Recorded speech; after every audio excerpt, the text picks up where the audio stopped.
तो आज हमारे इंग्लिश का सबसे इंपॉर्टेंट और कॉमन टॉपिक है, ऐसा कोई बच्चा नहीं जो इसे जानता नहीं और ऐसा कोई एग्जाम नहीं जिसपे ये टॉपिक आता नहीं। हम बात कर रहे हैं आर्टिकल्स की। अरे भाई, इंग्लिश किसी को आती हो ना आती हो, लेकिन 3-4 टॉपिक है जो सबको आते हैं, नाउन, प्रोनाउन और आर्टिकल्स। तो आर्टिकल्स होते क्या हैं भाई, आज हम जानेंगे होते क्या हैं, कैसे कैसे क्वेश्चंस आते हैं और डेफिनेट इनडेफिनेट आर्टिकल होता क्या है। तो आज तुम्हारा अतुल भाई तुम्हें हर एक चीज बताएगा और सारे के सारे डाउट क्लियर कर देगा आर्टिकल से रिलेटेड। बिल्कुल बेसिक से पढ़ाऊंगा, तो जो हिंदी या इंग्लिश मीडियम वाला है वो सब के सब आराम से बैठो और फोकस के साथ देखते रहो, बड़े मस्ती के साथ पढ़ेंगे और आज जो तुम्हारा भ्रम है कि इंग्लिश टफ होती है वो निकल जाएगा। तो हम बात कर रहे हैं आर्टिकल चैप्टर की। एक बार तुम्हें बेसिक बताता हूं और उसके बाद फिर हम अपना चैप्टर को अच्छे से जो एग्जाम में आता है उसको स्टार्ट करते हैं। अब तुमने भैया ये तो सुना है कि आर्टिकल हमारे इंग्लिश में कितने होते हैं, जरा बताओ। देखो, जितने भी बच्चे देख रहे हैं वो कमेंट करते करते जो मैं पूछ रहा हूं उसका आंसर देते रहो, नोट करने की जरूरत नहीं है, बिकॉज इसकी पीडीएफ मैं तुम्हें टेलीग्राम में दे दूंगा। तो मुझे बताओ कि आर्टिकल होते कितने हैं। इंग्लिश में 3 आर्टिकल होते हैं, तुमने सुना है, सबको पता है। एक होता है ए, एक होता है एन और एक होता है दा। इसको दा भी पढ़ते हैं, दी भी पढ़ते हैं। जब ये वाउल के साथ लगता है तो दी पढ़ते हैं, जब कॉन्सोनेंट के साथ लगता है तो दा पढ़ते हैं। लेकिन तुम्हारे एग्जाम में फोनेटिक्स नहीं आता, क्या कैसे बोलते हैं दा या दी, वो नहीं आता। जो आता है वो बता रहा हूं। देखो, तो आर्टिकल 3 होते हैं, ए, एन और दा। अब ए और एन को हम इनडेफिनिट आर्टिकल बोलते हैं और दा को हम डेफिनिट आर्टिकल बोलते हैं। इतना सबको क्लियर हुआ। लेकिन इसको ऐसा बोलते क्यों है? अब देखो जरा, आर्टिकल 3 होते हैं और किस लिए कहां कहां यूज होते हैं, अब उसको पढ़ते हैं। तो आर्टिकल, मेरे साथ बोलो, अरे भैया इसको उठाओ, इसको यार, ये तो अभी ढीला हो गया। नहीं, आर्टिकल कितने होते हैं? 3, ए, एन, दा। इसको हमने 2 कैटेगरी में डिवाइड किया है। एक होता है डेफिनेट आर्टिकल और एक होता है इनडेफिनेट आर्टिकल। जो डेफिनेट आर्टिकल होता है वो होता है दा, और जो इनडेफिनेट आर्टिकल होते हैं उनको बोलते हैं ए और एन। इसको हमने ऐसी कैटेगरी में डिवाइड कर दिया। अब डेफिनेट का मतलब सबको पता है, निश्चित। जो निश्चित होता है उसके साथ दा आता है, और जो अनिश्चित होता है जिसके बारे में जानते नहीं है उसके साथ ए और एन आते हैं। लेकिन क्या, किसके साथ, क्या निश्चित, अब वही सीख रहे हैं। ध्यान से सुनो क्या बोल रहा हूं। देखो, हम याद रखना, जो भी आर्टिकल होता है वो हमेशा नाउन या प्रोनाउन के लिए ही आता है। जो आर्टिकल होता है वो हमेशा किसके, मेरे साथ बोलते रहो, किसके लिए आता है? नाउन या प्रोनाउन के लिए आता है। इसका मतलब अगर मैं लिखूं he is uh, he is आ, अब तुम्हें पता है जो ए है वो आर्टिकल है, और आर्टिकल किसी न किसी नाउन या प्रोनाउन के लिए आता है। नाउन या प्रोनाउन मतलब कोई भी इंसान, कोई भी जगह, कोई भी चीज, उसके लिए। तो ये गलत है। ही इज आ किसके लिए है? अरे भैया, नाउन या प्रोनाउन दो तो आगे, तो ये गलत हो जाएगा। अगर मैं लिखूं ही इज, देखो, ही इज अ गुड, अब बताओ अब सही है? अब मैंने आगे लिख दिया ही इज अ गुड, फिर भी गलत है। क्यों? क्योंकि जो आर्टिकल है वो किसी ना किसी नाउन या प्रोनाउन के लिए आएगा। गुड तो एडजेक्टिव है, वो तो क्वालिटी है। अच्छा, वो एक अच्छा क्या है? अच्छा क्या? तो एक, ए मतलब एक, तो एक क्या, तो आगे नाउन देना पड़ेगा, बॉय लिखना पड़ेगा, कुछ ना कुछ लिखना पड़ेगा। ही is a good boy, he is a good person. इसका मतलब हमको एक बात तो क्लियर हो गई है कि जो आर्टिकल होता है, कोई भी आर्टिकल, ए, एन या दा, वो हमेशा और हमेशा नाउन या प्रोनाउन के लिए आता है। अगर नाउन होगा तो ए, एन, दा आएगा, नाउन नहीं होगा तो ये नहीं आएगा। सिंपल। इतना सबको समझ पाया? तो आर्टिकल हमेशा और हमेशा नाउन या प्रोनाउन के लिए ही आता है, हमेशा। बस इतना समझो, आगे ना। अब बात करते हैं, दा को हम डेफिनेट आर्टिकल बोलते हैं और ए और एन को हम इनडेफिनेट आर्टिकल बोलते हैं। तुम कोई भी बुक उठा लो इंग्लिश की, उसमें ये दिया होता है कि ये डेफिनेट और ये इनडेफिनेट, और टीचर भी इतना ही बताते हैं। लेकिन इससे कोई फर्क नहीं पड़ता, इससे तुम्हें कुछ समझ में नहीं आएगा। एग्जाम में तुम एक भी क्वेश्चन नहीं कर पाओगे। तुम्हें इसकी गहराई में घुसना पड़ेगा कि इसको डेफिनेट क्यों बोलते हैं और इन दोनों को इनडेफिनेट बोलते क्यों है। अगर तुम्हें ये समझ पा गया तो भैया ये टॉपिक फिर तुम्हारा PQRS में भी काम देगा। अब मैं तुम्हें बताता हूं कि इसको डेफिनेट और इनडेफिनेट क्यों बोलते हैं। चलो भैया, अपने इसी बेसिक की तरफ बढ़ते हैं। देखो, हमने बोला ए और एन होता है इनडेफिनेट और दा होता है डेफिनेट। अब मैं एक एग्जांपल लिख रहा हूं और तुम मुझे बताना यहाँ पे क्या आएगा। ध्यान से सुनो। देखो, एक एग्जांपल लिखता हूं, ही इज गुड बॉय, वो एक अच्छा लड़का है। इतना ठीक है। पढ़ो पढ़ो, मेरे साथ पढ़ो, क्या लिखा है, पढ़ते रहो और मुझे बताओ कि इसका मतलब क्या है। वो एक अच्छा लड़का है और वो इंटेलिजेंट भी है। तो वो एक अच्छा लड़का है और वो इंटेलिजेंट भी है। अब देखो जरा, अब ये सेंटेंस पे जब हमने बोला वो एक अच्छा लड़का है, तो हम इस लड़के के बारे में बात कर रहे हैं। ये है नाउन। नाउन सबको पता है, कोई भी पर्सन होता है, कोई भी जगह होती है, कोई भी चीज होती है, उसको हम नाउन कहते हैं। तो हम इस नाउन के बारे में बात कर रहे हैं, इस लड़के के बारे में बात कर रहे हैं। अब हमने इस सेंटेंस पे इस लड़के को पहली बार इंट्रोड्यूस करवाया, इससे पहले हम जानते नहीं थे। देखो, he is dash good boy, वो एक लड़का है। अच्छा, अब कौन सा लड़का है ये नाउन कौन है हमको पता है? नहीं पता है, तो हम इसके बारे में जानते नहीं है। इसका मतलब जो ये नाउन है ये इनडेफिनिट नाउन है। इनडेफिनिट का मतलब सबको पता है, जो निश्चित ना हो, जिसके बारे में हम जानते ना हो। तो जब हम किसी नाउन के बारे में नहीं जानते हैं, वो नाउन इनडेफिनिट होता है, तो इसके साथ हम इनडेफिनिट आर्टिकल का यूज करते हैं। तो इनडेफिनिट आर्टिकल होते हैं दो, ए और एन। अब according to sound he is a good boy, तो हम लगा देंगे ए, एन नहीं आएगा। अभी इसको भी हम बाद में पढ़ेंगे। तो अकॉर्डिंग टू साउंड हमने ए लगा दिया, क्योंकि हमारा नाउन नहीं पता था, इसलिए हमने इनडेफिनिट आर्टिकल का यूज किया। अब देखो, फिर दूसरी बार भी बॉय आया, बॉय इज वेरी इंटेलिजेंट। ये कौन सा बॉय है? कौन सा? जिसके बारे में बात की, जो कि अच्छा था। तो अभी इस लड़के के बारे में हम जानते हैं। अब इसको सेकंड बार हमने इंट्रोड्यूस करवाया और अब इस लड़के के बारे में हम जानते हैं। कौन सा लड़का है ये? कौन इंटेलिजेंट है? जो कि अच्छा है, जिसके बारे में हमने बात की थी। तो इसका मतलब ये जो नाउन है, अब ये नाउन कैसा है? डेफिनेट नाउन है, क्योंकि अब इसके बारे में जानते हैं। तो जब नाउन डेफिनेट है तो इसके साथ जो आर्टिकल आएगा वो भी डेफिनेट आएगा। अब आएगा यहाँ पे द। अब तुम्हें समझ पाया? तो जब नाउन को हम पहली बार इंट्रोड्यूस करवाते हैं, जब इसके बारे में पता नहीं होता कि कौन है, किसके बारे में बात कर रहे हैं, तो क्योंकि नाउन इंडेफिनिट है तो आर्टिकल भी इंडेफिनिट लगेंगे, ए और एन अकॉर्डिंग टू साउंड। इन दोनों का मतलब होता है एक। और जब किसी नाउन के बारे पे हम निश्चित हों, जब उसके बारे पे जानते हों, जब उसके बारे में पहले से ही बात कर दी हो और सेकंड टाइम जब उसको इंट्रोड्यूस करवाते हैं, तो अब इसके बारे पे जानते हैं, निश्चित है, तो उसके साथ द आर्टिकल लगता है। देखो कितना इजी है। तो जब किसी चीज के बारे में जानते नहीं है तो ए और एन, और जब उसके बारे में जानते हैं तो आएगा द। बताओ भैया दोस्तों, कमेंट करके बताओ क्या आया इतना समझ पे। अब तुम बोलोगे सर आपने अभी अभी कहा था कि जो ये ए एन और द है, अगर ये कॉन्सेप्ट समझ पा जाएगा तो पीक्यूआरएस में काम आएगा। लेकिन ये पीक्यूआरएस में कैसे काम आएगा? अब ध्यान से सुनो कैसे आएगा। देखो, पीक्यूआरएस सबको पता है। अब बहुत सारे बच्चों के जिनको ये भी नहीं पता कि पीक्यूआरएस होता है क्या है। अरे पैरा जंबल तुम्हें 4 दिया होता है, पी क्यू आर एस या ए बी सी डी, और उसको तुम्हें पैराग्राफ को अरेंज करना होता है, जंबल करना होता है कि पहले कौन सा आएगा, बाद में कौन सा आएगा। अब देखो, मान लो उन्होंने बोला है कि एक लड़का है, देयर इज अ बॉय, ऐसा दिया है, एक लड़का है। यहां पे दिया है the boy was very intelligent, ऐसे से, या इज वेरी इंटेलिजेंट। अब देखो, तुम्हें एक चीज पता है कि जब इस लड़के के बारे में पहली बार बात की होगी तो ए आया होगा, और जब इसके बारे में दूसरी बार बात की होगी तब वहां पे द आया होगा। इसका मतलब पहले पी आएगा और सेकंड पे आर आएगा। तो हमको समझ पा गया, पहले पी है, पी के बाद ही कहीं ना कहीं आर है, तो पी आर वाला हम देखेंगे ऑप्शन कौन सा है और उसमें तुरंत टिक मार देंगे। तो ये कॉन्सेप्ट आर्टिकल का तुम्हें पीक्यूआरएस में हेल्प करता है। कब करेगा? जब तुम्हें डिटेल में पता होगा। अगर मैं केवल इतना लिखवाता जितने की और टीचर बोलते हैं या बुक में लिखा है कि भैया द होता है डेफिनेट आर्टिकल और ए और एन होता है इनडेफिनेट, बस इतना, तो तुम्हें कुछ समझ भी नहीं आता। लेकिन क्यों होता है? जब किसी नाउन के बारे में जानते नहीं है तो ए और एन का यूज करते हैं, और जब उसके बारे में जानते हैं या सेकंड बार उसके बारे में बात करते हैं तो वहां पे द का यूज करते हैं। इसका मतलब जब इस लड़के को पहली बार इंट्रोड्यूस करवाया होगा तो ए आया होगा, जब सेकंड बार करवाया होगा तो बोलो बोलो भैया मेरे साथ बोलो, द आया होगा। ऐसा है, तो पहले पी फिर आर। तो पैरा जंबल भी तुम्हारी हेल्प करता है। इसलिए बोलता हूं जब भी इंग्लिश को पढ़ते हो तो डिटेल में पढ़ा करो। इतना बताओ, सबको समझ पाया? अगर आया तो क्या मैं एक टेस्ट लूं? बताओ, एक सेंटेंस लिखूं, क्या तुम इसका आंसर दे दोगे? अरे बोलो भाई, ये मना कौन कर रहा है भाई? हाँ दोगे तो सब इसका आंसर। चलो अब मैं तुम्हारे लिए लिखता हूं और इसका आंसर तुम मुझे दो। ए एन कहां पे आएगा और दा कहां पे आएगा? चलो, और मेरे साथ पढ़ते रहो। उसको नोट करने की कोई टेंशन नहीं है, नोट मत करो, आराम से तुम बस आंसर देते रहो।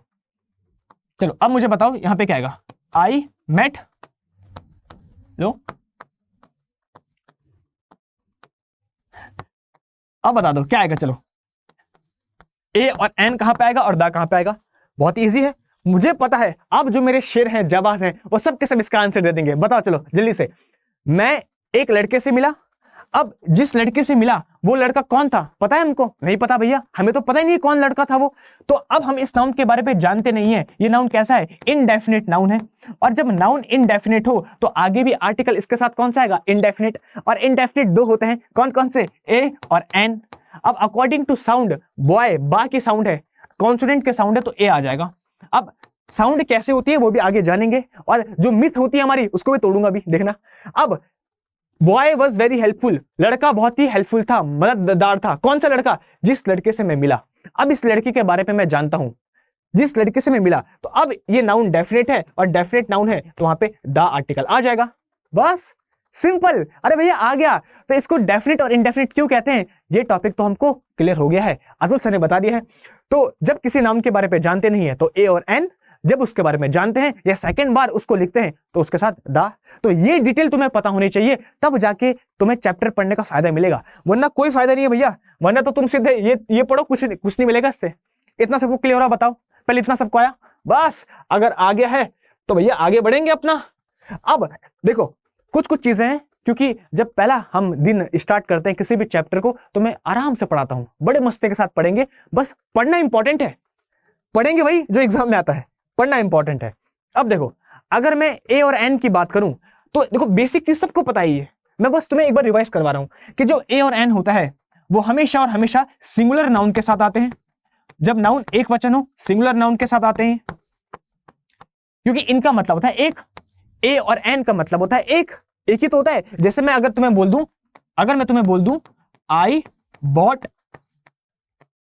अ कार, मैंने एक कार खरीदी, तो यहां पे जो ए है वो ए संख्या को बता रहा है कि कैसी कार है, एक ही कार है, तो ए का मतलब होता है एक और एन का मतलब भी होता है एक। आई बॉट एन एप्पल, मैंने एक सेब खरीदा, तो ए और एन एक संख्या को बताते हैं, इसका मतलब ये हमेशा सिंगुलर नाउन के साथ आएंगे, प्लूरल नाउन के साथ नहीं आ सकते, ये हमेशा और हमेशा किसके साथ आएंगे, सिंगुलर नाउन के साथ आएंगे, बस। अच्छा जब ये एक संख्या को बताते हैं तो क्या ये अनकाउंटेबल नाउन के साथ आ सकते हैं, गिव मी अ वाटर, एक पानी दो मुझे, नहीं आ सकते, क्योंकि अनकाउंटेबल को तो गिना ही नहीं जा सकता, और ये तो हमको एक संख्या बता रहे हैं, इसका मतलब जो ये ए और एन होता है वो केवल सिंगुलर नाउन के साथ आते हैं, प्लूरल नाउन के साथ भी नहीं आते। देखो यहां पे लिख रहा हूं, इसको भी नोट करना अपनी कॉपी में, प्लूरल नाउन के साथ भी नहीं आते, और जो हमारे अनकाउंटेबल नाउन होते हैं उनके साथ भी ये नहीं आते, ये केवल सिंगुलर नाउन के साथ आते हैं। आया, क्योंकि एक इनका मतलब होता है। लेकिन वहीं अगर हम अपने दा भाई की बात करें तो दा भाई बोलता है यार देखो इसके तो चोचले हैं, ये तो केवल सिंगुलर नाउन के साथ आता है, बाकी किसी के साथ नहीं आता, ना प्लूरल के साथ आता है ना अनकाउंटेबल के साथ आता है, क्योंकि ये केवल एक ही संख्या को बताता है। लेकिन भैया मैं ऐसा नहीं हूं, मैं पक्षपाती नहीं हूं, मेरे साथ जिसको आना है सबको ले लूंगा मैं, बस सबको ले लूंगा, चाहे वो सिंगुलर काउंटेबल नाउन हो, देखो मैं शॉर्ट फॉर्म में लिख रहा हूं, सिंगुलर काउंटेबल नाउन हो, चाहे वो प्लूरल काउंटेबल नाउन हो, और चाहे वो अनकाउंटेबल नाउन हो, कोई भी नाउन हो, कैसा भी नाउन हो, मैं सबको ले लूंगा, सबको। अब तुम बोल लोगे अरे भाई कितना अच्छा है, कितना अच्छा है, सबको ले रहा है, लेकिन ऐसा नहीं है, ये बोल रहा है कि मैं सबको ले लूंगा, शर्त एक है कि वो चीज कैसी होनी चाहिए, डेफिनेट होनी चाहिए, निश्चित होनी चाहिए, तब मैं उसके साथ आ जाऊंगा।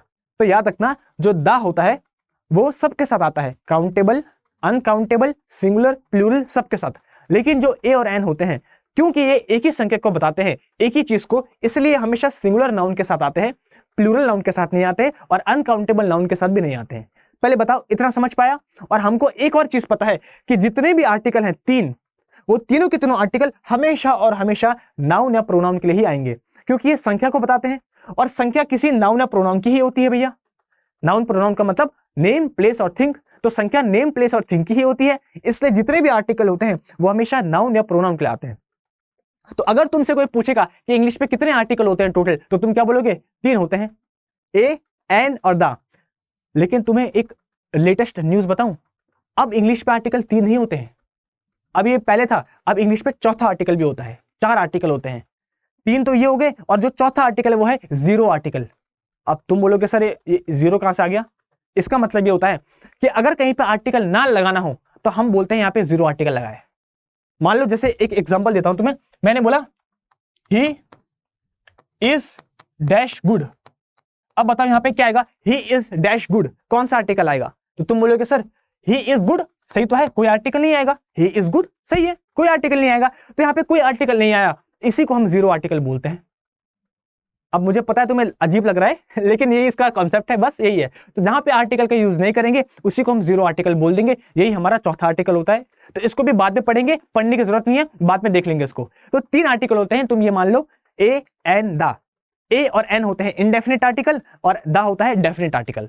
तो भैया हमारा कॉन्सेप्ट तो पूरा का पूरा जितना भी बेसिक था मैंने करवा चुका है। बताओ मजा आया? तो इसके बाहर कुछ नहीं है तुम्हारे एग्जाम में जो आता है, फोनेटिक्स, दा, दी, क्या होता है क्या नहीं होता है, वो सब के सब बाद में पढ़ेंगे। अब तुम्हारे माइंड में एक क्वेश्चन आ रहा होगा कि सर ए कहां यूज होता है और एन कहां यूज होता है, और तुमने एक चीज पढ़ी है कि ए जो यूज होता है वो होता है कॉन्सोनेंट के साथ, और एन जो यूज होता है वो होता है वाउल के साथ, जिनकी spelling A, E, I, O, U इनसे स्टार्ट होती है, उनके साथ एन होता है, और बाकी जो बी, सी, डी ये बच गए, इनके साथ ए होता है। लेकिन ऐसा गलत है, ये कुछ नहीं है, सब गलत है ये। अब क्या है कैसा नहीं है इसको बाद में पढ़ेंगे, पहले जरा दा को पकड़ते हैं और इसको पढ़ते हैं। ये बड़ा इंपॉर्टेंट है, एग्जाम में हमेशा आता है, इसको मैं तुम्हें बाद में बताऊंगा और ऐसे टेक्निक से बताऊंगा, 5 मिनट पे खत्म, 5 मिनट में।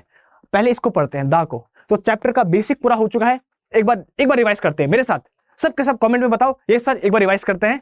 चलो, आर्टिकल 3 होते हैं, ए, एन, दा। ए और एन कैसे होते हैं?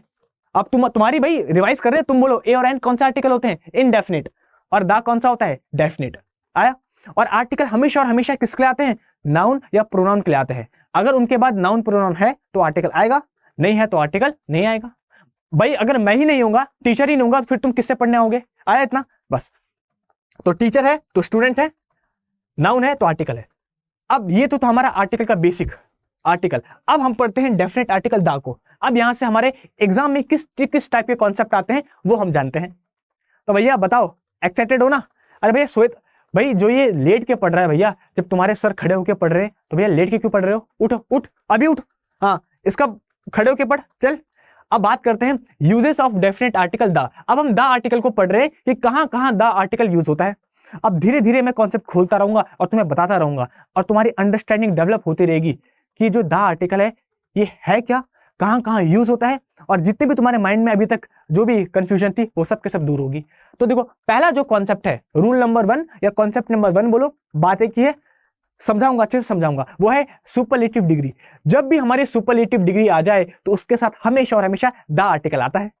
अब तुम बोलोगे सर सुपरलेटिव डिग्री क्या होती है? बहुत सारे बच्चे ऐसे भी जिनको सुपरलेटिव डिग्री नहीं पता। तो जब हम एडजेक्टिव चैप्टर पढ़ेंगे तो उसको बिल्कुल डिटेल में जानेंगे, लेकिन फिलहाल जिसको नहीं पता है उसको बताता हूं। देखो, तुमने कुछ और चीज पढ़ी हो या ना पढ़ी हो, लेकिन कुछ कुछ चीजें तुमने पढ़ी है। जैसे तुमको पता है गुड, बेटर और देखो, ये देखो, तुरंत तुम्हारा आंसर निकल गया, बहुत बढ़िया। तो गुड, बेटर और बेस्ट, ये तीन तुमने पढ़ा है। इसी को हम एडजेक्टिव बोलते हैं। एडजेक्टिव क्या होता है? जो किसी भी नाउन या प्रोनाउन की क्वालिटी को बताए। देखो, फिर भी बच्चों को समझ पे नहीं आया, क्या करें? हमारे साथ ऐसे ऐसे बच्चे भी पढ़ते हैं जिनको कुछ नहीं पता है। कोई बात नहीं, मैं हूं, बिल्कुल डिटेल में पढ़ाऊंगा बेसिक से। देखो, एक बिल्कुल बच्चों वाला एग्जांपल ले रहा हूं तुम्हारे, बच्चों वाला, ठीक है? तुमने बचपन से देखा है, ही इज अ गुड बॉय, वो एक अच्छा लड़का है, ही इज अ गुड बॉय। तुम भी अच्छे हो? बताओ, अच्छे हो तुम? हाँ, होना चाहिए। अब मुझे बताओ, ये बॉय जो है ये है नाउन। नाउन सबको पता है, जिसको हम आइडेंटिफाई कर पाए, मैंने पढ़ा है, देख लेना क्लास को। तो जिसको हम आइडेंटिफाई कर सकते हैं वो होता है नाउन, बॉय। अब नाउन कैसा है? लड़का कैसा है? अच्छा। तो ये जो गुड आया है वो गुड किसके लिए आया है? बॉय के लिए। अच्छा कौन है? लड़का है। तो जो नाउन या प्रोनाउन के लिए आता है उसी को हम एडजेक्टिव बोलते हैं।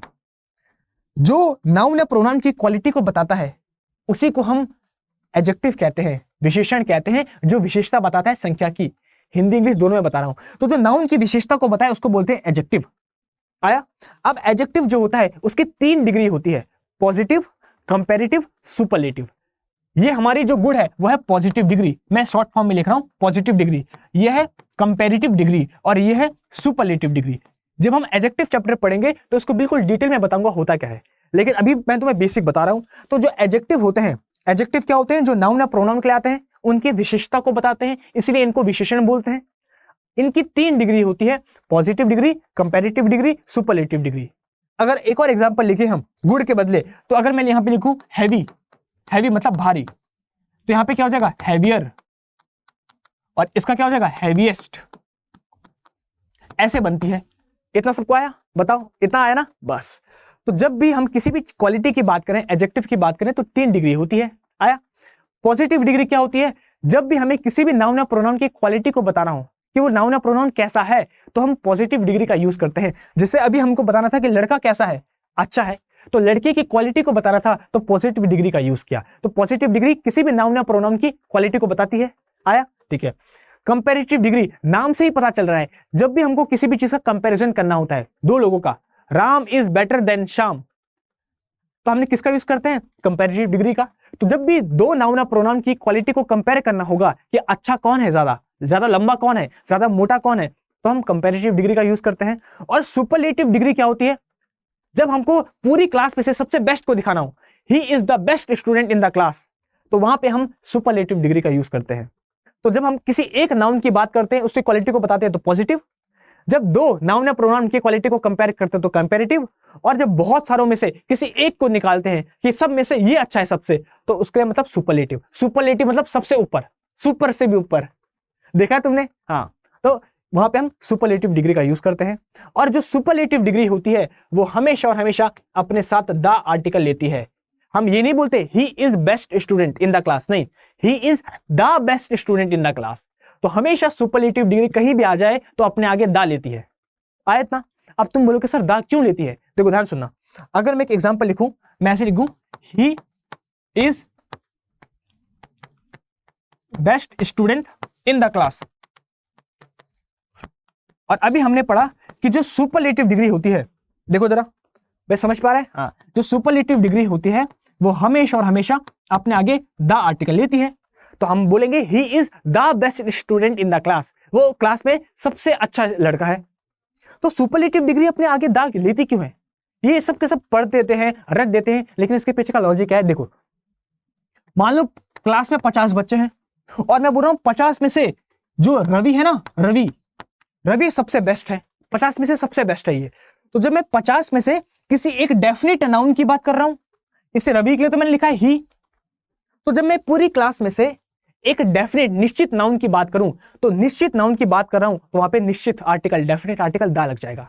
और जो सुपरलेटिव डिग्री होती है, सुपरलेटिव डिग्री का मतलब ही होता है कि पूरी क्लास में से किसी एक को निकालते हैं हम, और जब किसी एक को निकालते हैं, किसी एक निश्चित के बारे में बात करते हैं, तो वहां पे द आर्टिकल आ जाता है, क्योंकि द आर्टिकल का नाम ही है डेफिनेट आर्टिकल। जहां पे भी हम किसी निश्चित या डेफिनेट चीज के बारे में बात करेंगे, वहां पे द आर्टिकल आ जाएगा। तो इसीलिए जो सुपरलेटिव डिग्री होती है वो हमेशा और हमेशा पूरे के पूरे ग्रुप में से किसी एक डेफिनेट की बात करती है, और जब किसी एक डेफिनेट की बात करती है तो वहां पे उसके साथ डेफिनेट आर्टिकल द आ जाता है। इसीलिए हम ये पढ़ते हैं, ये कॉन्सेप्ट जो टीचर ने बना दिया है रटने के लिए, हालांकि रटने के लिए नहीं है, इसके पीछे का लॉजिक मैंने बता दिया है। तो हमेशा जब भी सुपरलेटिव डिग्री आती है तो हम सिलेक्शन करते हैं किसी एक का, किसी एक डेफिनेट नाउन की बात करते हैं, और डेफिनेट नाउन की बात करते हैं तो इसलिए उसके आगे हमेशा द आ जाता है, डेफिनेट आर्टिकल आ जाता है। तो तुम्हें बताओ, पहला जो कॉन्सेप्ट था वो समझ पाया? पहला कॉन्सेप्ट कि जब भी सुपरलेटिव डिग्री आ जाए तो उसके आगे हम हमेशा द आर्टिकल का यूज करेंगे। ये है द आर्टिकल का पहला यूज। जब भी सुपरलेटिव डिग्री आ जाए तो वहां पे द आर्टिकल लगा दो। अब सुपरलेटिव डिग्री की पहचान क्या होती है? या तो तुम्हें किसी के पीछे ईएसटी लगेगा, या तो किसी के आगे मोस्ट लगेगा। अब क्यों लगता है, कैसे लगता है, वो हम जब एडजेक्टिव चैप्टर पढ़ेंगे तब हम जानेंगे। जैसे हैवीएस्ट, तो इसके पीछे ईएसटी लगा है। मोस्ट ब्यूटीफुल, तो ये भी सुपरलेटिव डिग्री है। आया सबको? बस अब जरा जानते हैं भैया, ये क्वेश्चन तुम्हारे एग्जाम में आते हैं। She is the most talented student in the class, वो जो लड़की है वो क्लास में से सबसे ज्यादा टैलेंटेड है। तो मान लो क्लास में अगर 60 बच्चे हैं तो 60 बच्चों की बात नहीं कर रहे हैं, 60 बच्चों में से ये जो लड़की है, इस लड़की के बारे में बात कर रहे हैं, डेफिनेट उस लड़की के बारे में। और जब डेफिनेट आर्टिकल सुपरलेटिव डिग्री की बात करते हैं तो सुपरलेटिव डिग्री के आगे हमेशा डेफिनेट आर्टिकल आ जाता है, क्योंकि हम उस निश्चित लड़की के बारे में बात कर रहे हैं। देखो कितना इजी है। तो जब भी हम किसी डेफिनेट नाउन के बारे में बात करें तो वहां पे डेफिनेट आर्टिकल आएगा। क्या है इसका नाम? बोलो भाई, क्या है इसका नाम? The article. चलो, he is the eldest son in the family, वो फैमिली में सबसे बड़ा बेटा है। तो मान लो फैमिली में अगर 5 बेटे हैं तो 5 में से जो ये है वो सबसे ज्यादा बड़ा है, तो एक का सिलेक्शन कर रहे हैं। तो जब सुपरलेटिव डिग्री आती है तो सुपरलेटिव डिग्री के आगे हमेशा और हमेशा द आर्टिकल आ जाता है। अगर तुम्हारे एग्जाम में एरर होता तो बताओ कैसे एरर होता? वो देता he is eldest son in the family, ऐसे देता हो, ही इज एल्डेस्ट सन, तो तुम बोलते इस पार्ट में एरर है, क्योंकि एल्डेस्ट है सुपरलेटिव डिग्री और सुपरलेटिव डिग्री के आगे द आ जाएगा। आया ना? तो पहला कॉन्सेप्ट सबको समझ पाया? बताओ भैया, आया? इतनी इजी इंग्लिश होती है, ऐसे टॉपिक आते हैं इंग्लिश में। अब तुम क्यों नहीं कर पाते? क्योंकि तुम रट के पढ़ते हो, और रट के पढ़ते हो तो फिर भैया रट्टू तोते के लिए तो भाई एग्जाम नहीं बना। तो प्री तो निकल जाएगा उनका, लेकिन मेंस की कोई गारंटी नहीं है। मेंस तब निकलेगा जब तुम अच्छे से पढ़ोगे डिटेल में। आया? तो हमने क्या पढ़ा कि जो द आर्टिकल होता है, द आर्टिकल सुपरलेटिव डिग्री के साथ नहीं आता है। द आर्टिकल बोलता है कि जो भी चीज निश्चित होगी, जो भी चीज निश्चित होगी मैं उसके साथ आ जाऊंगा। अब वो चाहे सुपरलेटिव डिग्री हो चाहे कंपैरेटिव डिग्री हो, जो भी निश्चित नाउन होगा उसके साथ मैं आ जाऊंगा। आया? तो द ऐसा नहीं है। तो बच्चे क्या सोचते हैं कि द हमेशा सुपरलेटिव डिग्री के साथ आता है, कंपैरेटिव डिग्री के साथ कभी द नहीं आता। अरे द किसी का नहीं है। द बोलता है कि जो निश्चित चीज बताएगा मैं उसके साथ आऊंगा। अगर सुपरलेटिव डिग्री निश्चित नाउन बता रहा है तो मैं इसके साथ आ जाऊंगा, अगर कंपैरेटिव डिग्री भी निश्चित नाउन बता दे तो मैं कंपैरेटिव डिग्री के साथ भी आ जाऊंगा। भैया मैं केवल, मेरी एक शर्त है कि तुम निश्चित नाउन को बता दो, मैं उसके साथ आ जाऊंगा। तो रटने की बात नहीं है भैया, जहां पे तुमने रटना स्टार्ट किया वहां पे बेड़ा गर्क हो गया। लेकिन अतुल सर के साथ पढ़ रहे हो तो मुझे इतना तो पता है, रट के तो नहीं पढ़ोगे। अब देखो जो सेकंड कॉन्सेप्ट है, उस कॉन्सेप्ट का नाम मैंने दिया है same degree comparison. Same degree comparison बहुत ही अच्छा नाम है, क्यों है तुम्हें पता चल जाएगा। अब देखो तुम्हारे एग्जाम में जो क्वेश्चन आता है वो ऐसा आता है, the greater the distance the more time we will take. जितनी डिस्टेंस बड़ी होगी, जितनी दूरी बड़ी होगी उतना ही ज्यादा टाइम लगेगा, जितनी दूरी कम होगी उतना ही कम टाइम लगेगा। ये तो सबको पता है। तो जितनी दूरी ज्यादा होती है उतना ज्यादा टाइम लगता है। मेरे साथ बोलो, जितनी दूरी कम होती है उतना ही कम टाइम लगता है। अब क्योंकि हमारी दूरी बहुत ही कम है, अरे दिल का कनेक्शन है, तो इसलिए जल्दी जल्दी कम टाइम में तुम्हारे तक नॉलेज पहुंच रहा है ना। सही बात है। तो देखो याद रखना, जब भी तुम्हें दो कंपैरेटिव डिग्री दिखे और वहां पे हम दोनों के साथ कंपैरिजन कर रहे हो, जैसे एक के साथ एक चीज बढ़ रही हो और एक के साथ एक चीज घट रही हो, फिर बताता हूं, अच्छे से समझाता हूं, इसको हम लॉ ऑफ पैरेललिज्म भी कहते हैं। जब एक चीज के साथ एक चीज बढ़ रही हो और एक चीज के साथ एक चीज घट रही हो, जैसे जितनी दूरी बढ़ेगी उतना ही टाइम भी बढ़ेगा, जितनी दूरी कम होगी उतना ही टाइम भी कम होगा। तो जब एक चीज के साथ एक चीज बढ़ रही हो और एक चीज के साथ एक चीज घट रही हो, दोनों के दोनों साथ में बढ़ रही हो साथ में घट रही हो, तो वहां पे हम दोनों जगह कंपैरेटिव डिग्री का यूज करते हैं और कंपैरेटिव डिग्री के आगे दोनों जगह द आर्टिकल का यूज करते हैं। बस इतना समझ लो। क्या बोला, फिर से बोल रहा हूं, जब भी दो चीजें एक साथ बढ़ रही हो और दो चीजें एक साथ घट रही हो, तो वहां पे दोनों जगह हम कंपैरेटिव डिग्री का यूज करते हैं और दोनों कंपैरेटिव डिग्री के आगे द आर्टिकल का यूज करते हैं। पहले तो तुम इतना समझ लो, इससे तुम्हारे सारे के सारे क्वेश्चन हो जाएंगे और इसके बाद जिसके पीछे का कॉन्सेप्ट है वो भी बताता हूं। चलो देखो, the greater the distance the more time we will take. तो यहां पे भी कंपैरेटिव डिग्री का यूज किया और उसके आगे द आर्टिकल का यूज किया, और यहां पे भी कंपैरेटिव डिग्री का यूज किया, इसके आगे द आर्टिकल का यूज किया। तो जितनी ज्यादा डिस्टेंस बढ़ेगी उतनी ही ज्यादा टाइम भी बढ़ेगा, जितनी ही डिस्टेंस कम होगी उतना ही टाइम भी कम होगा। तो जब एक चीज के साथ एक चीज बढ़े और एक चीज के साथ एक चीज घटे, तो वहां पे दोनों जगह हम कंपैरेटिव डिग्री का यूज करते हैं और दोनों कंपैरेटिव डिग्री के आगे द आर्टिकल आ जाता है। बताओ इतना आया, फिर कॉन्सेप्ट बताऊंगा। पहले इतना आया, ठीक है। अगर इतना आ गया है तो नेक्स्ट वाला पढ़ो, the higher we go the cooler we feel. जितना ही ऊपर जाएंगे उतना ही ठंड बढ़ेगी, जितना ही नीचे आएंगे उतनी ही ठंड कम होगी। तो एक चीज के साथ एक चीज बढ़ रही हो और एक चीज के साथ एक चीज घट रही हो, तो दोनों के दोनों जगह कंपैरेटिव डिग्री का यूज करेंगे और दोनों कंपैरेटिव डिग्री के आगे बोलो किसका यूज करेंगे, द आर्टिकल का यूज करेंगे। तो यहां पे हायर कंपैरेटिव डिग्री, तो इसके आगे द, ठीक है। कूलर कंपैरेटिव डिग्री, इसके आगे द। कंपैरेटिव डिग्री अगर किसी को नहीं समझ पा रही है तो ये याद रखो कि जो ER सेंड होता है वो हमारी कंपैरेटिव डिग्री होती है। ER heavier, taller, cooler, higher, तो जो ER सेंड होते हैं वो हमारी कंपैरेटिव डिग्री होती है। आया इतना सबको समझ पे, ठीक है। अब इसको देखो, the lower the distance the lesser time we will take. जितनी ही कम डिस्टेंस होगी उतना ही कम टाइम लगेगा। तो जब एक चीज के साथ एक चीज घट रही हो तो दोनों के दोनों जगह, अब तो तुम्हें समझ पा गया है, बताओ बताओ तुम बोलो, दोनों जगह कंपैरेटिव डिग्री का यूज करेंगे। यहां पे भी कंपैरेटिव डिग्री और यहां पे भी कंपैरेटिव डिग्री, और कंपैरेटिव डिग्री दोनों जगह, उसके आगे क्या आ जाएगा, द आर्टिकल आ जाएगा। लो आया। तो कॉन्सेप्ट 2 सबको समझ पाया। जब एक चीज के साथ एक चीज बढ़ती है, एक चीज के साथ एक चीज घटती है, तो दोनों जगह हम कंपैरेटिव डिग्री का यूज करते हैं और उन दोनों के आगे हमेशा हम द आर्टिकल लगाते हैं। अब बात सवाल ये आती है कि सर ऐसा होता क्यों है, ऐसा क्यों होता है। अब ध्यान सुनना, ऐसा क्यों होता है बता रहा हूं।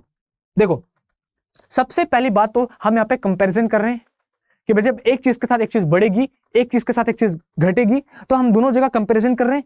कंपैरिजन कर रहे हैं तो कंपैरेटिव डिग्री आ रही है कि जितनी डिस्टेंस बढ़ेगी उतना ही टाइम भी बढ़ेगा।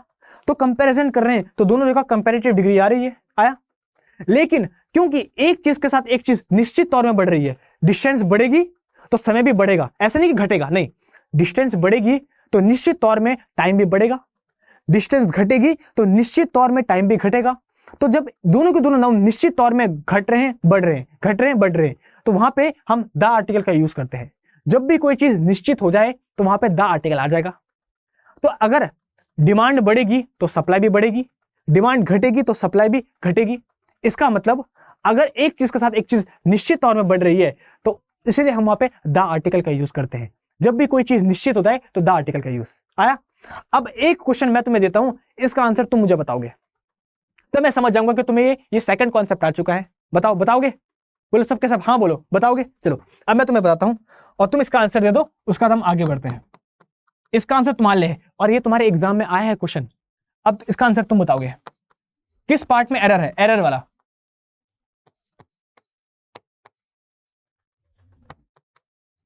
अब बताओ, इसको पढ़ो और इसका आंसर बताओ।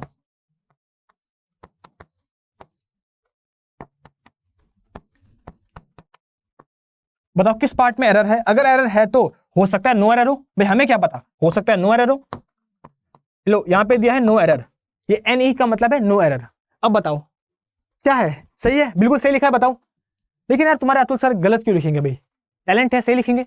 तो the greater the demand higher the price, जितनी ज्यादा डिमांड बढ़ेगी प्राइस भी उतना बढ़ेगा।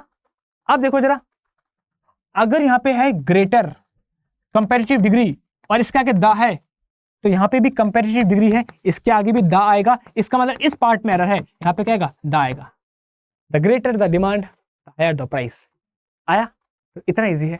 तो तुम भी अपने प्राइस को बढ़ाओ और तुम भी अपने पोटेंशियल को रीच करो। इस बार जॉब के सपने को पक्का पूरा करेंगे। तो दो अभी तक हमने पढ़े हैं, दोनों के दोनों हमको समझ पा गए हैं। पहले हमने पढ़ा सुपरलेटिव डिग्री। जब भी सुपरलेटिव डिग्री आती है तो उसके आगे हमेशा द आर्टिकल आता है, क्योंकि वो निश्चित चीज को दिखाता है। सेकंड हमने पढ़ा, जब भी एक चीज के साथ एक चीज बढ़े और एक चीज के साथ एक चीज घटे, क्योंकि दोनों का कंपैरिजन हो रहा है तो कंपैरेटिव डिग्री आ रही है, और एक चीज के साथ एक चीज निश्चित तौर में बढ़ रही है और घट रही है, तो निश्चित बढ़ रही है तो द आर्टिकल आ जाएगा। तो दोनों कंपैरेटिव डिग्री के आगे दोनों बार द आर्टिकल को हम लगा देंगे। आया? अब जो थर्ड तुम्हारा सबसे इंपॉर्टेंट है भैया, ये सब के सब एग्जाम में हमेशा और हमेशा पूछे जाते हैं, हमेशा। तो ये तुम्हारा है concept number 3 of the to. अब देखो, पहले मैं तुम्हें ये बताता हूं कि टीचर लोग इसको कैसे करवाते हैं, बुक्स में कैसा है, और उसके बाद फिर तुम्हें लॉजिक करवाऊंगा। ठीक है? पहले मैं तुम्हें ये बताता हूं कि टीचर लोग इसको कैसे करवाते हैं और बुक्स में ये किस तरीके से दिया होता है, रटने वाला। उसके बाद फिर मैं तुम्हें इसका पीछे का लॉजिक बताऊंगा। तो देखो, अगर मैं तुम्हें केवल इसका रूल बता दूं या रटने वाला बता दूं, तो सिंपल कॉन्सेप्ट है कि जब भी तुम्हें ऑफ द टू दिख जाए, कहीं भी किसी भी सेंटेंस में अगर तुम्हें ऑफ द टू दिख जाए, तो केवल दो चीजें याद रखना। एक तो हमेशा और हमेशा कंपैरेटिव डिग्री यूज होगी। कंपैरेटिव डिग्री सबको पता है, जिसके आगे मोर लगता है या जिसके पीछे ER लगता है। लिख लेता हूं, जिसके आगे या तो मोर लग जाए, जिसके पीछे ER लग जाए। जैसे मोर ब्यूटीफुल कंपैरेटिव डिग्री है, हैवियर कंपैरेटिव डिग्री है, तो या तो पीछे ER लगाओ या तो आगे मोर लगाओ, उसी को कंपैरेटिव डिग्री बोलते हैं। तो पहला कॉन्सेप्ट क्या है कि जब भी तुम्हें कहीं भी ऑफ द टू दिख जाए, of the two of the कहीं भी दिख जाए, तो एक तो कंपैरेटिव डिग्री ही आएगी हमेशा, और कंपैरेटिव डिग्री के आगे हमेशा और हमेशा द आर्टिकल आएगा। बस ये दोनों चीजें हैं, हमेशा कंपैरेटिव डिग्री और उसके आगे द आर्टिकल। बस कहीं भी कब, जब तुम्हें ऑफ द टू दिख जाए। अगर तुम्हें ये कॉन्सेप्ट समझ पा गया है तो तुम सारे के सारे क्वेश्चन कर दोगे जो एग्जाम में आएंगे। इसके पीछे का लॉजिक भी तुम्हें जानने की जरूरत नहीं है। अब जरा देखते हैं कि सारे के सारे क्वेश्चन कर पाते कि नहीं कर पाते। भैया हम ऐसे फेंक रहे हैं कि सच में बोल रहे हैं। अब देखो जरा, he is smarter of the to boys, दो लड़कों में से वो स्मार्टर है। अब हमको कुछ नहीं लिखना है, ना आओ देखो ना ताओ, डायरेक्ट आंसर लगाओ। ऑफ द टू आगे है, आया?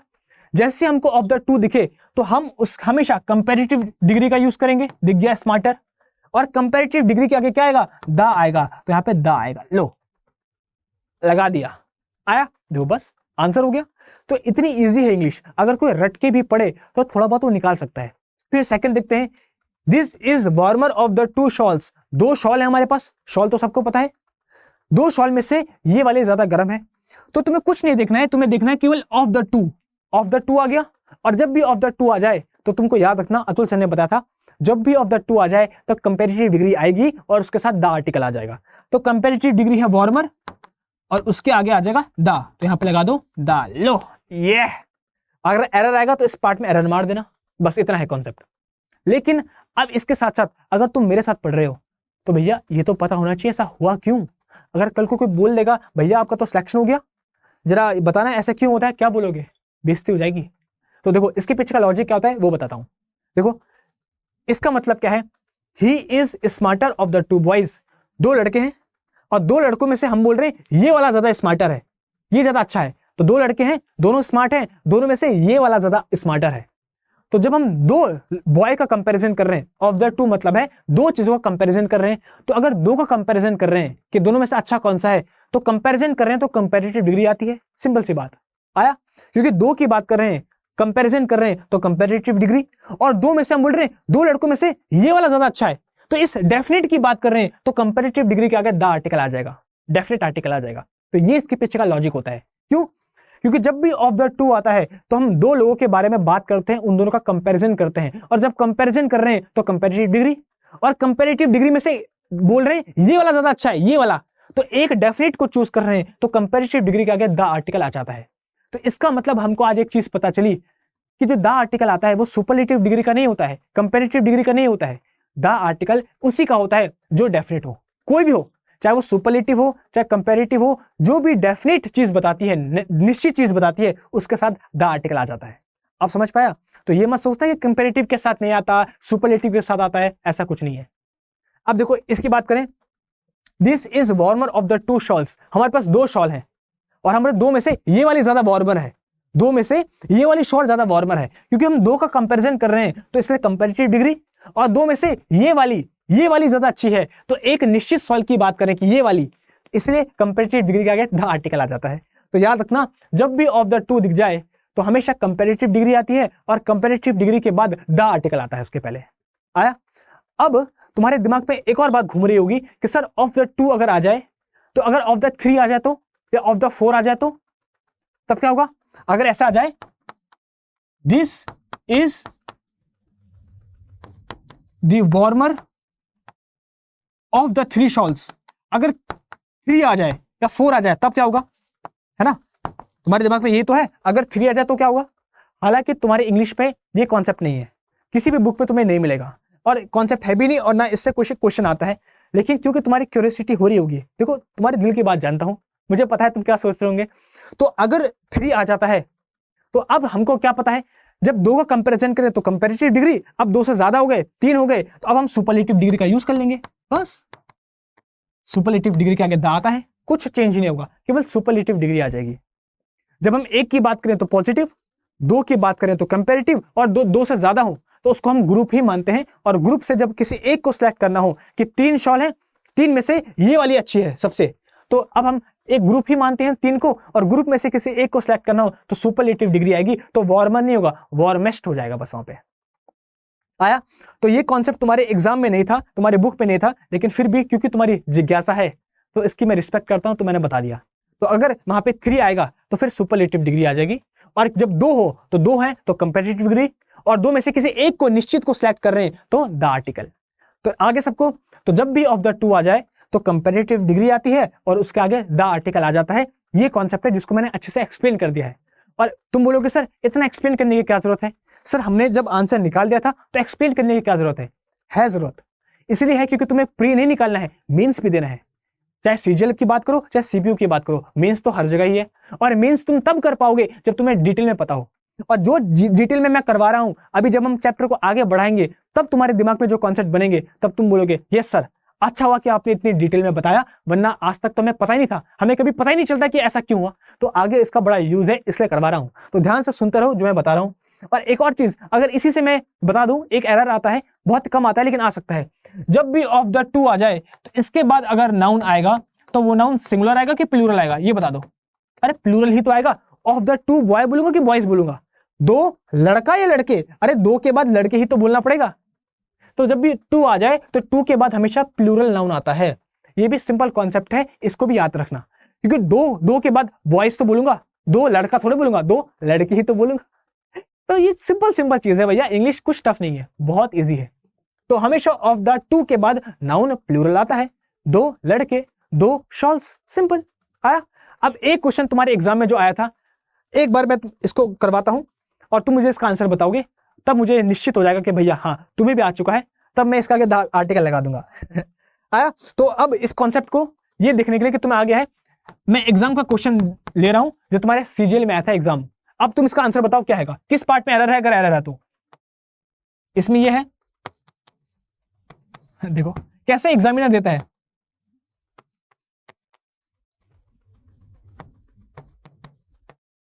पढ़ो पढ़ो क्या लिखा है, लो ये क्वेश्चन तुम्हारे एग्जाम में आया था। अब मुझे बताओ अगर एरर है तो कहां पे है,